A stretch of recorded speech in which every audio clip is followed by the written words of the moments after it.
அமெரிக்காவுக்கும் ஈரானுக்கும் இடையில் 2 வார கால போர் நிறுத்தம். இதை விட ஒரு மகிழ்ச்சியான செய்தி, இதை விட ஒரு நிம்மதியான செய்தி இந்த உலக மக்களுக்கு கிடைக்கவே கிடைக்காது. ஏனென்று சொன்னால், இப்போ ஒரு சில மணி நேரங்கள் வரைக்கும் பார்த்தீங்கன்னு சொன்னால் இந்த உலகம் எவ்வளவு பதட்டத்தோடு இருந்தது, எவ்வளவு பயத்தோடு இருந்தது. இப்போ தான் எல்லோருமே நிம்மதி பெருமூச்சு விடுகின்றார்கள். ஏனென்று சொன்னால் சமாதானம் வந்துட்டுது. இது தற்காலிக சமாதானம் தானே, 2 கிழமைக்கு மட்டும்தானே. இதில் சந்தோஷப்படுறதுக்கு என்ன இருக்குன்னு கேட்டிங்கன்னு சொன்னால் அப்படி இல்லவே இல்லை.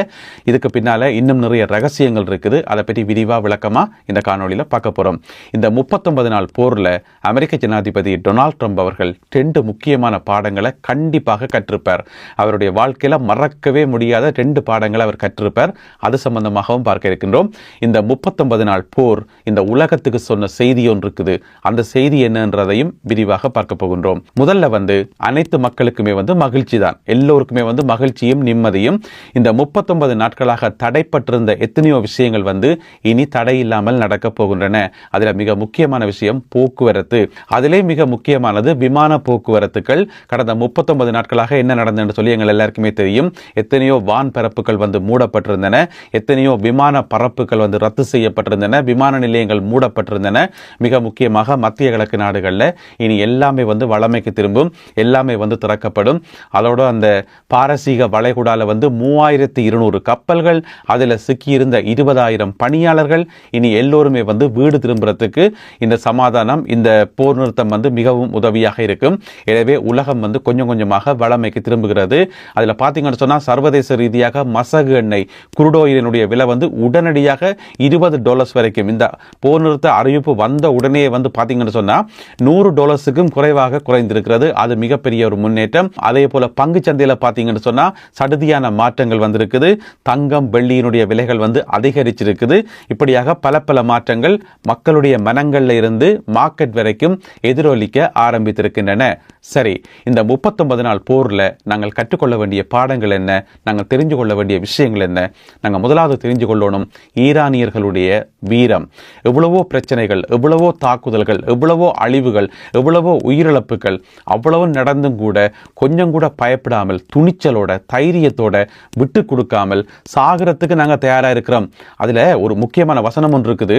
நேற்று ஈரானினுடைய ஜனாதிபதி பெசஸ்கியான் இருக்கார் தானே, அவர் நேற்றிரவு சொல்லியிருந்தவர் என்னன்னு சொன்னா, தான் உட்பட 1,40,00,000 ஈரானியர்கள் நேற்றிரவு உயிரை கொடுக்க தயாராக இருந்தோம் என்று சொல்லி ஒரு வசனம் சொல்லியிருக்கார். ஏன்னு சொன்னா எல்லா இடம் தாக்குதல் நடத்தப்படும் என்று சொல்லித்தானே டொனால்ட் ட்ரம்ப் அவர்கள் அறிவிச்சிருந்தவர். அதுக்கு பிறகு ஈரானியர்கள் வீதியில் இறங்கி போராடி தங்களுடைய பாலங்களையும் மின் கட்டமைப்புகளையும் ஏனைய பொது சொத்துக்களையும் பாதுகாக்கிறதுக்கு எப்படி ஈரானியர்கள் இரவிரவாக வீதியில் இறங்கி போராடினார்கள் என்று சொல்லி எங்கள் எல்லாருக்குமே தெரியும். அப்படியான ஒரு சந்தர்ப்பத்தில் தான் ஈரானுடைய ஜனாதிபதி சொல்லியிருந்தார், தான் உட்பட 1,40,00,000 ஈரானியர்கள் நேற்றிரவு தங்களுடைய உயிரை கொடுப்பதற்கு தயாராக இருந்தார்கள் என்று சொல்லி. எனவே அப்படியான உறுதியான ஈரானியர்கள் இதில் வென்றிருக்கிறார்கள். யோசிச்சு பார்த்தோம்னு சொன்னா, இப்போ ஒரு 5-6 நாளைக்கு முதல் டொனால்ட் ட்ரம்ப் 15 அம்சங்களை அடங்கிய ஒரு சமாதான ஒப்பந்தம் ஒன்றை கொடுத்தவர். அந்த 15 பாயிண்ட்ஸையும் பார்த்தீங்கன்னு சொன்னா அது சமாதானத்தை கொண்டு வரதுக்கான பாயிண்ட்ஸ் மாதிரி தெரியல. எல்லாமே மிரட்டல்கள் தான். ஈரான் அப்படி செய்யணும், இப்படி செய்யணும், அப்படி செய்யாட்டி நாங்கள் என்ன செய்வோம், இந்த மாதிரி மிரட்டல்கள் தான். எனவே உடனடியாக ஈரான் என்ன செய்தது, அதை தூக்கி குப்பையில போட்டது. அதெல்லாம் நாங்கள் ஏற்றுக்கொள்ள முடியாது, உங்களோட மிரட்டல்களுக்கு நாங்கள் அடிபணிய முடியாதுன்னு சொல்லி ஈரான் அதை மறுத்திருந்தது. இந்த ஹோமோஸ் நீரிணையை திறக்கிறதுக்காக எத்தனையோ நிபந்தனைகளை திரும்ப விதமா டிசைனா டொனால்ட் ட்ரம்ப் அவர்கள் சொல்லி பார்த்தார். எத்தனையோ டோன்கள்ல எத்தனையோ விதமா எல்லாம் சொல்லி பார்த்தார்.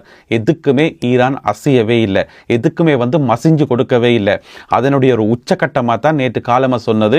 அதுக்கு முதல் பார்த்தீங்கன்னு சொன்னால் ஞாயிற்றுக்கிழமை காலமே ஈஸ்டர் பெருநாளில் காலங்காத்தாலேயே கோவமாக கெட்ட வார்த்தையில எல்லாம் திட்டி டொனால்ட் ட்ரம்ப் அறிக்கை விட்டிருந்தவர். அதுக்கு காரணம் அவ்வளவு ஃப்ரஸ்ட்ரேஷன். ஏன்னு சொன்னால் ஹோமோஸ் நீரிணையை திறக்கவே முடியலை. அதுக்கு பிறகுதான் ஈரானிய நாகரிகத்தையே அழிப்பேன் என்று சொல்லி இருக்கிறதுலேயே நான் நினைக்கிறேன் இதுதான் அந்த உச்சக்கட்ட மிரட்டலாக இருக்கும் என்று சொல்லி அதை விடுத்தும் கூட ஈரானியர்கள் அசைஞ்சே கொடுக்காமல் இத்தனை லட்சக்கணக்கான ஈரானியர்கள் வீதியில் இறங்கி போராட்டத்தில் ஈடுபட்டதால கடைசியில் அமெரிக்கா பணிஞ்சு தான் சொல்லணும். ஏன் சொல்லுங்க பாப்போம். இப்போ ஈரான் கொடுத்த அந்த 10 அம்ச கோரிக்கை இருக்குத்தானே, அதாவது இந்த பேச்சுவார்த்தைக்கு ஈரானால முன்வைக்கப்பட்ட அந்த கோரிக்கையை தான் இப்போ அமெரிக்கா ஏற்றிருக்கே தவிர அதை ஏற்றுக்கொண்டு அதை பற்றி பேசி முடிவெடுப்போம் என்று தான் அமெரிக்கா இறங்கி வந்திருக்கே தவிர அமெரிக்காவினுடைய அந்த 15 பாயிண்ட்ஸ் குப்பையில போட்டாச்சு. எனவே இதுல வெற்றி பெற்றதாரன்னு கேட்டீங்கன்னு சொன்னா கண்டிப்பாக ஈரான் தான். அதாவது இனி ஈரான் சொன்னதான் சட்டம், ஈரான் சொல்றதான் நடக்கும். ஹோர்முஸ் நீரிணை வந்து இனி திறக்கப்பட போது, ஆனால் ஈரானினுடைய நிபந்தனையின் கீழே தான் அது திறக்கப்படும். அதாவது அதால வந்து எல்லா கப்பல்களும் போகலாம் வரலாம், ஒரு பிரச்சனையுமே இல்லை. ஆனால் அங்க இருக்கக்கூடிய ஈரானிய இராணுவத்தோட இஸ்லாமிய புரட்சிகர காவல் படையோட தொடர்பு கொள்ளணும். அவர்களுடைய சம்மதத்தோட அவர்களுடைய அனுமதியோடு தான் கப்பல்கள் போக முடியும். இதெல்லாம் பேச்சுவார்த்தையினுடைய முக்கியமான நிபந்தனைகள். அதுக்கு பிறகு இன்னும் சாதகமான விஷயங்கள் நிறையவே இருக்குது. ஈரான் மீதான தடைகள் வந்து நீக்கப்படணும். இந்த மாதிரி கணக்க விஷயங்கள் இருக்குது. எனவே இதுல வெற்றி பெற்றதாருன்னு பாத்தீங்கன்னு சொன்னா ஈரான் தான். இப்ப எங்களுக்கு முன்னால் ஒரு கேள்வி ஒன்று இருக்கும். அது சரி, இது வந்து 2 கிழமை பேச்சுவார்த்தை தானே, தற்காலிகமானது தானே, இதுக்கு பிறகு திருப்பி சண்டை வருமா, திருப்பி அமெரிக்கா தாக்குமான்னு கேட்டீங்கன்னு சொன்னா அதற்கான வாய்ப்பு இல்லவே இல்லை என்றுதான் இங்க இருக்கக்கூடிய விஷயம்.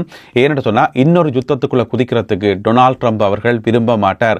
தன்னுடைய படையை வந்து தாக்குதலில் ஈடுபட வைக்கிறதுக்கு அவர் விரும்ப மாட்டார். ஏற்கனவே அமெரிக்காவில் வந்து எத்தனையோ எதிர்ப்புகள், எவ்வளவோ பிரச்சனைகளை வந்து அவர் முகம் கொடுத்துட்டார். ஆக்சுவலா வந்து இந்த யுத்தத்தை வந்து 39 நாட்கள் நடத்துறதுக்கு டொனால்ட் ட்ரம்ப் அவர்கள் தயாராகவே இல்லை. அது வந்து 2 நாள்ல 3 நாள்ல முடிஞ்சிடும். ஆயத்துல்லா அலி காமேனி அவர்களுடைய கதையை முடிச்சோடனே அவர் இறந்தா பிறகு ஈரான் அடி பணிஞ்சிரும், சரணடைஞ்சிரும் என்று சொல்லி அவருக்கு சொல்லப்பட்ட கதையை அவர் நம்பினபடியால தான் இந்த யுத்தத்தில் வந்து டொனால்ட் ட்ரம்ப் அவர்கள் குதிச்சவர்.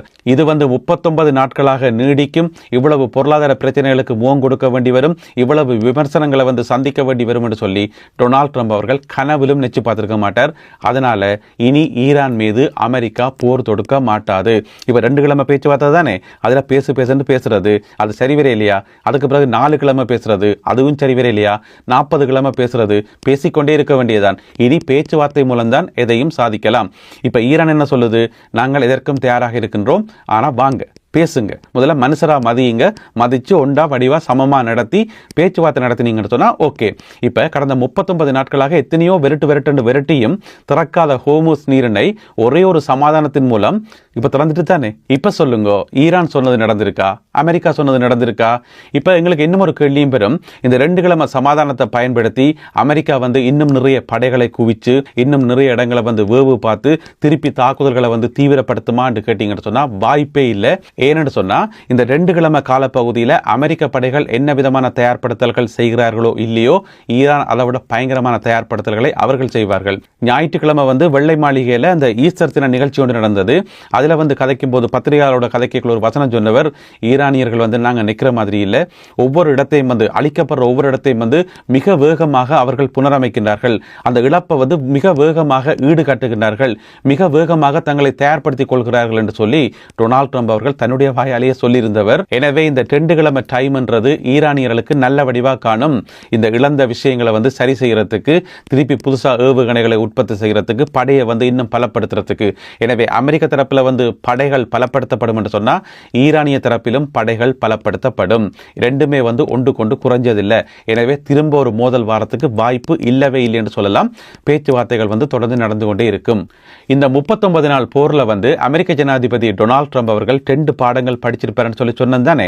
அந்த 2 பாடங்கள்ல முதலாவது பாடம், ஈரானோட இனி சண்டைக்கு போறேல, இனி எந்த காரணம் கொண்டும் சண்டைக்கு போறேல. ஈரான் வந்து பெரிய ஒரு முக்கியமான நாடு, பலமான நாடுன்றது இப்ப டொனால்ட் ட்ரம்ப் அவர்களுக்கு நல்ல வடிவா விளங்கி இருக்கும். அவர் படிச்ச 2வது பாடம் என்ன தெரியுமா? இஸ்ரேலிய பிரதமர் பெஞ்சமின் நெத்தன்யாகு அவர்களுடைய கதையை வந்து இனி ஜென்மத்தில் நான் கேட்க மாட்டேன், அவர் சொல்ற கதையை கேட்கவே மாட்டேன். அமெரிக்காவினுடைய புலனாய்வு அமைப்புகள் என்ன சொல்லுதோ, CIA என்ன சொல்லுதோ, ஏனைய புலனாய்வு அமைப்புகள் என்ன சொல்லுதோ அதைத்தான் நான் கேட்பேன். பெஞ்சமின் நெத்தன்யாகு சொல்ற கதையை நீ கேட்கவே மாட்டேன்னு சொல்லி நல்ல ஒரு முடிவு ஒன்று எடுத்திருப்பார் அமெரிக்க ஜனாதிபதி டொனால்ட் ட்ரம்ப் அவர்கள். இதுதான் இந்த 39 நாட்கள்ல அவர் படித்த தரமான பாடம். எனவே இந்த சமாதானம் வந்தது நல்ல விஷயம், வரவேற்கப்பட வேண்டிய விஷயம். அதே போல இந்த உலகம் வந்து வளமைக்கு திரும்பி கொண்டிருக்கிறது, அதை விட மகிழ்ச்சியான விஷயம். இந்த சமாதான பேச்சுவார்த்தைகள் தொடர்பான மேலதிக தகவல்கள் கிடைக்கின்ற போது அவற்றையெல்லாம் தொகுத்துக்கொண்டு இன்னும் ஒரு காணொலியில் உங்களை நான் சந்திக்கின்றேன். அதுவரை நன்றி, வணக்கம்.